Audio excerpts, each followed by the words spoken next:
What is this? This is conical pendulum. इसी को हम कोनिकल पेंडुलम बोलते हैं। तो कोनिकल पेंडुलम क्या है? एक ऐसा सिंपल पेंडुलम, ये सिंपल पेंडुलम भी है, एक ऐसा सिंपल पेंडुलम जिसमें इसका हैवी पार्ट जिसको हम लोग बॉब बोलते हैं, Bob describe a horizontal circle. Observation देखो, ये जो हैवी पार्ट है, ब्रिक है चार्जर का, वो क्या बना रहा है? Horizontal circle. एंड स्ट्रिंग क्या बना रहा है? String makes a cone.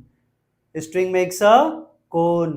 And Bob क्या डिस्क्राइब कर रहा है, या ब्रिक ऑफ द चार्जर क्या डिस्क्राइब कर रहा है? Horizontal circle.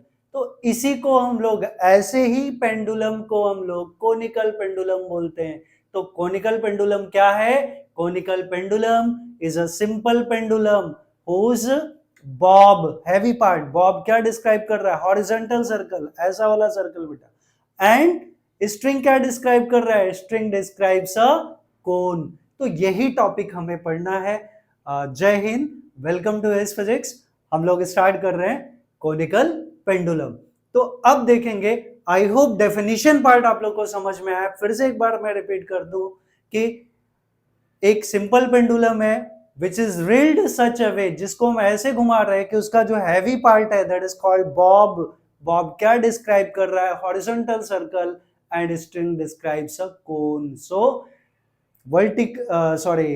conical pendulum is a simple pendulum which is drilled such a way that its bob describe a horizontal circle and string describes a cone. This is conical pendulum. तो इस conical pendulum में हमने बता दिया आपको definition क्या है। अब अगर हम लोग इसके रेजोल्यूशंस की बात करें या इसके फोर्सेस को रिजॉल्व करें, इसके मैकेनिक्स के बारे में बात करें, तो क्या क्या पॉसिबिलिटी होगी। अगर ये हमने रिजिड सपोर्ट दिखाया है कि ये रिजिड सपोर्ट है और ये कोई बॉब है यहां पे अटैच, ये बॉब का पोजीशन है and it is performing a horizontal circle. And string क्या बनाएगा? स्ट्रिंग एक कोन बना रहा है। स्ट्रिंग का length we are writing A B. A B जो है इसका लेंथ है, length A B is L, right. And T naught be the tension in the string. T naught क्या है? T naught is the tension in string, tension in string, right. T naught is the tension in string. और L जो है वो length of string है। L is the length of string. Yes, mg is the weight of the bob. mg क्या है? mg is the weight of bob. And capital T का एक term ले लेंगे, that is the time period. और actual में हम इस डेरिवेशन में time period of a conical pendulum we will find out in terms of length और बाकी के टर्म्स में। तो अगर हम लोग देखें कि बॉब का पोजीशन अगर बी पे है तो वेट किधर एक्ट होगा?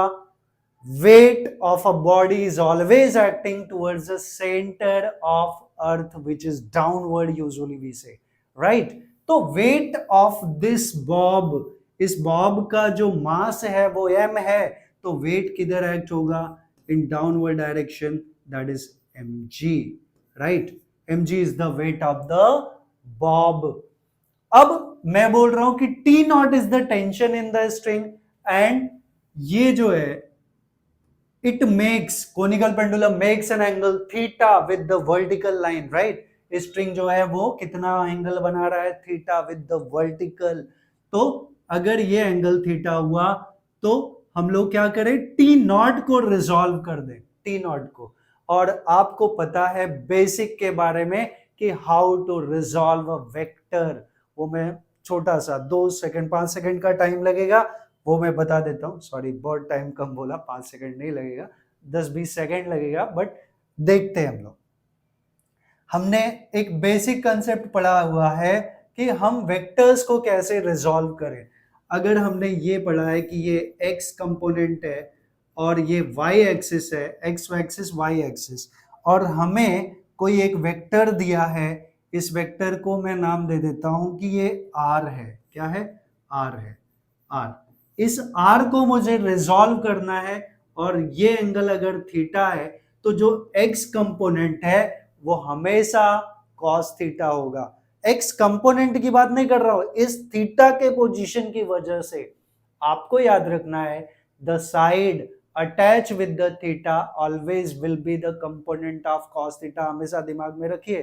तो अगर ये एंगल थीटा है तो हमें रिजॉल्व आर को करना है, तो आर की तो हम बात नहीं करेंगे। आर के अलावा दूसरा कौन सा साइड है जो थीटा से अटैच है? तो वो एक्स वाला लाइन है, तो एक्स का component will be R cos theta, right. और दूसरा वाला वाई वाला ऑटोमेटिकली क्या होगा? साइन थीटा होगा। और फिर से बता रहा हूं, अगर इस थीटा का पोजीशन इस पार्ट में हो, यहां हो थीटा, तो ये वाई कंपोनेंट जो है वो आर कॉस थीटा हो जाएगा, और X component R sine theta. ये चीजें हमें अपने दिमाग में रखनी है, और यही रेजोल्यूशन हम यहां पे अप्लाई करेंगे। अगर आपको कोनिकल पेंडुलम का पूरा डेरिवेशन और कंसेप्ट समझना है तो आपको रेजोल्यूशन ऑफ वेक्टर्स आना चाहिए। तो एज आई सेड कि y वाला कंपोनेंट क्या हो गया? r sin theta, right. याद क्या रखना है कि जिसको हमें रिजॉल्व करना है उसके अलावा दूसरा साइड जो थीटा से अटैच है that always will be the component of cos theta. So ये वाला कंपोनेंट r cos थीटा हो गया। तो ऐसे ही मैं टी नॉट को रिजॉल्व करना चाहता हूं, तो एज यू कैन सी मैं यही वाला डायग्राम ड्रॉ किया हूं। ये वाला स्ट्रिंग है हमारा जिसका लेंथ ए बी, अगर इस पोजीशन को ए दे दूं, इस पोजीशन को बी, तो A B is equals to L हो गया, A B is equals to L हो गया, which is the length of a string, और T naught is the tension in the string, और टी नॉट को हमें क्या करना है? रिजॉल्व करना है। तो एक ये वाला जो कंपोनेंट है, ये वाला यहाँ पे ऑलरेडी रिजॉल्व कर लिया, ये एंगल थीटा होगा, अल्टरनेट एंगल। और अगर ये एंगल थीटा हुआ तो the side which is attach with the theta, वो रिजॉल्व हमें इसको करना है। उसके अलावा ये साइड है जो थीटा से अटैच है, तो ये क्या हो गया? T naught cos theta. और उसके परपेंडिकुलर वाला कंपोनेंट क्या हो गया? T naught sine theta, right. तो ये हमने वेक्टर्स रिजॉल्व किए, और वेट हमेशा किधर होता है? डाउनवर्ड होता है, that is towards the centre of earth which is mg। और since it is performing horizontal circle, so necessary centripetal force is provided by t naught sin theta, right। t naught sin theta को कौन balance करेगा? mv square by r, which is the centripetal force, because ये circular motion perform कर रहा है।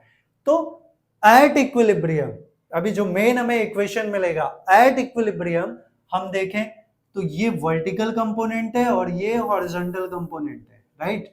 ये x prime वाला component हो गया, और ये y प्राइम वाला कंपोनेंट हो गया। तो अगर मैं बात करूं हॉरिजॉन्टल कंपोनेंट की, हॉरिजॉन्टल कंपोनेंट ये वाला, तो यहां पे T naught sine theta is equals to M R omega square, या जिसको मैं सेंट्रीपेटल फोर्स बोल रहा हूं, यही हमारा M V square by R भी है, right. M V square by R, M V square by R, या M R omega square, right. तो पहला equation about the horizontal component हमें क्या मिलेगा? For horizontal component at equilibrium में लिख रहा हूं, एट इक्विलिब्रियम हॉरिजॉन्टल कंपोनेंट हमें मिलेगा, हॉरिजॉन्टल कंपोनेंट। क्या देखा हमने देखा हॉरिजॉन्टल कंपोनेंट ये वाला है, तो necessary centripetal force is provided by T naught cos theta. तो T naught cos theta is equals to M R omega square. This is our equation 1, right. अब हम बात करें वर्टिकल कंपोनेंट्स की, तो वर्टिकल कंपोनेंट ये वाले हैं। वर्टिकल कंपोनेंट में टी नॉट कॉस थीटा और ये एम जी है, तो M G will be T naught cos theta, right. Sorry, cos theta, हाँ यहाँ हमने गलती किया, ये साइन का कंपोनेंट है, T naught sine theta, right. T naught sine theta is M R ये T naught sine theta is equal to M R omega square. तो दूसरा वर्टिकल कंपोनेंट, वर्टिकल कंपोनेंट्स क्या मिलेंगे हमें? Vertical components at equilibrium. Vertical component की बात कर रहे हैं तो ये और ये वाला component mg is equal to T naught cos theta. तो T naught cos theta is equals to mg, right? I will take it as equation 2. हमें क्या निकालना है? हमें निकालना है टाइम पीरियड। टाइम पीरियड के लिए क्या चाहिए? ओमेगा चाहिए, because omega is 2 pi by T. Keep that in mind, omega is 2 pi by T. तो हम दोनों को डिवाइड कर लें। So dividing equation 1 by 2। So now dividing equation 1 by 2 क्या मिलेगा? 1 को 2 से डिवाइड करेंगे तो T naught sine theta upon T naught cos theta. LHS को एलएचएस से, आरएचएस को आरएचएस से डिवाइड करो तो M R omega square by M G. M get cancel, T naught get cancel, sine by cos क्या मिल गया? Tan theta is equals to R omega square by G. R omega square by G, इतना तो हम लोग फिलहाल याद रखते हैं और इसको इक्वेशन नंबर 3 ले लेते हैं। ठीक है, अब हमें क्या चाहिए? ओमेगा स्क्वायर चाहिए। तो omega square will be G tan theta by R. Omega square will be G tan theta by R. इसको मैं अगले स्टेप में लिखता हूं। तो अगले पार्ट में चलते हैं हम लोग। तो अगला पार्ट है, एक्चुअली करना वही है। तो हमें क्या मिला था? Tan theta is equals to क्या मिला? वापस देखते हैं। टेन थीटा हमें मिला है R omega square by G. R omega square by G, right? I will write it as equation 3। Already हमने एज्यूम किया था। अब वापस से यहां से आगे कुछ बताने से पहले फिर से हमें ऑब्जर्वेशन के बारे में देखना है। और ऑब्जर्वेशन क्या है वो जरा आप लोग भी देखिए कि अगर कोई बॉडी कोनिकल पेंडुलम परफॉर्म कर रही है या किसी बॉडी को हम लोग ऑसिलेट कर रहे हैं जो कोनिकल पेंडुलम परफॉर्म कर रहा है, ठीक है, तो ध्यान देना है। अभी मैं ऐसे ऐसे घुमा रहा हूं, क्या ऑब्जर्वेशन दिख रहा है आपको? रेडियस कम है तो हाइट, जो सेंटर से हम लोग हाइट देखेंगे वो ज्यादा है। अब मैं क्या कर रहा हूं? इसको थोड़ा तेजी से घुमा रहा हूं। अब radius of that horizontal circle is more, right, but height क्या हो गया? लेस हो गया। तो हाइट वेरिएबल है, रेडियस वेरिएबल है। हाइट एंड रेडियस वेरिएबल है, बट फिक्स क्या है? इसका लेंथ। फिर से मैं एक्सप्लेन करूं, देखिए अगर मैं इसको धीरे से घुमा रहा हूं तो height is more, radius of this small circular path is of course small होगा, तो रेडियस इज स्मॉल। बट इसको ज्यादा तेजी से घुमाऊं तो ये बड़ा सर्कल ट्रेस कर रहा है, तो रेडियस ज्यादा हो गया, लेकिन हाइट क्या हो रहा है? इसका कम हो रहा है। आई होप प्रैक्टिकली आप ऑब्जर्व कर रहे हैं। तो रेडियस एंड हाइट ये दो चीजें वेरिएबल है, और लेंथ, इसका length of conical pendulum is fixed. तो जो भी हमें टर्म्स लाने हैं वो आर रेडियस और हाइट के टर्म में नहीं लाने हैं, क्योंकि ये दोनों वेरिएबल है। तो हम आर और एच को एल के टर्म में लिखेंगे। अब एक काम करते, in this right angle triangle, अगर मैं ये ट्रायंगल की बात करूं, ये राइट एंगल ट्रायंगल हो गया, तो इसमें ये पार्ट हमारा रेडियस है, ये लेंथ है, और ये एच है, हाइट, राइट, हाइट है। तो इस ट्रायंगल में मैं एक काम करता हूं, एच, आर और एल के लिए इक्वेशंस ले लेता हूं। तो in triangle, right angle triangle, इसका नाम ए था, ए सी, ये पॉइंट सी है सेंटर, ए सी बी, मैं जो पॉसिबल ट्रिग्नोमेट्रिक रेशियोज है मैं तीनों ले लेता हूं, और ये एंगल ऑफ कोर्स थीटा है। तो साइन थीटा क्या हुआ? Sine theta is opposite upon hypotenuse, तो R by L, R by L, right. ये साइन थीटा हो गया। मुझे नहीं पता है कि मुझे कौन से इक्वेशन का यूज करना है, तो ठीक है, मैं इसको इक्वेशन ए ले लिया। इसी ट्रायंगल में मैं cos थीटा ले लेता हूं। cos थीटा क्या होता है? Adjacent upon hypotenuse. तो एडजेसेंट क्या है? h है, और हाइपोटेनस क्या है? l है। तो cos theta is h by l। तो यहां से मैं लिख लेता हूं h क्या हुआ? l cos theta. h क्या हुआ? l cos theta. इसको मैं इक्वेशन बी ले लेता हूं। मुझे नहीं पता कि मुझे कौन सा इक्वेशन लगेगा, लेकिन मैं पहले से एडवांस में तीनों निकाल के रखता हूं, राइट। अब इसी ट्रायंगल में मैं tan ले लेता हूं, तो tan थीटा क्या होगा? tan theta is opposite upon adjacent, तो r बाई एच। तो इसी ट्रायंगल में tan थीटा हमारा r बाई एच हो गया। इसको मैं इक्वेशन सी ले लेता हूं। सबसे पहले मैं इक्वेशन सी यूज करता हूं, बिकॉज यहां पे tan थीटा है, राइट। क्यों?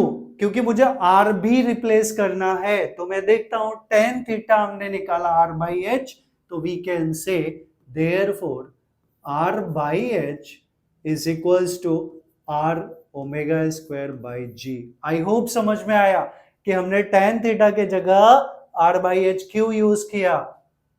तो I will write from equation A, sorry from equation C, ये इक्वेशन सी है, right.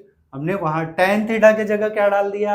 r by H. tan theta के जगह क्या डाल दिया? यहां r बाई एच डाल दिया। तो ये r इस r से कैंसिल हो गया। तो ओमेगा स्क्वायर हमें चाहिए, तो g बाई एच हो गया। So omega square becomes g by H. और मैंने अब भी समझाया था कि हाइट भी वेरिएबल है, रेडियस और हाइट दोनों वेरिएबल था, राइट। हाइट एंड रेडियस हमें दोनों नहीं चाहिए। तो यहां जो ओमेगा का टर्म है वो h के टर्म में है, तो h को मैं l cos थीटा लिख दूं, because l length of pendulum वो कांस्टेंट है। So instead of h I will write l cos theta. तो omega square becomes g by h के जगह l cos थीटा। ये टर्म हमारा कौन सा equation? B. So I will write from equation B, right, from equation B. तो omega क्या हो गया? Omega becomes root of g by L cos theta. But omega क्या है? 2 पाई बाई टी। यहीं पे साइमल्टेनियसली हम कर दें, omega is 2 pi by T. तो since omega is 2 pi by T, या डायरेक्टली मैं लिख देता हूं, बाद में रीजन लिख दूंगा। यहां पे ओमेगा के जगह डायरेक्टली हम डाल देते 2 pi by T is equals to root of G by L cos theta. तो टी हमें चाहिए, तो टी हम इस साइड भेज दें और इसको यहाँ रीजन लिख देता हूं, since omega is 2 pi by T. So हमें टाइम पीरियड चाहिए, तो टी हमें मिल गया। टी बिकम्स, टी इधर गया 2 पाई, ये उल्टा हो गया 2 pi root of L cos theta by G. ये एंटायर का रूट है। तो ये time period of a conical pendulum हमें मिल गया। आई होप आप लोग को ये डेरिवेशन वाला पार्ट अच्छे से समझा है। This is the time period of a conical pendulum. तो अगर आपको स्क्रीनशॉट इसका लेना है तो आप लोग ले सकते हैं। आई होप आप लोग को वीडियो समझ में आया। ये पूरा एंटायर डेरिवेशन कोनिकल पेंडुलम का पूरी तरह समझ में आया। अगर आपको वीडियो समझ में आया, पसंद आया, तो प्लीज आप एटलीस्ट कमेंट करके बताइए कि आप लोग को वीडियो कैसा लगा। और अगर कुछ इंप्रूवमेंट के चांसेस हो तो उसके लिए भी आप सजेशन दे सकते हैं। और अगर आपको वीडियो अच्छा लगा तो प्लीज आप चैनल को सब्सक्राइब करिए, वीडियो को जितना ज्यादा से ज्यादा हो सकता है उतना शेयर कीजिए, एंड वीडियो को लाइक करिए। Thanks for watching this video. Thank you very much.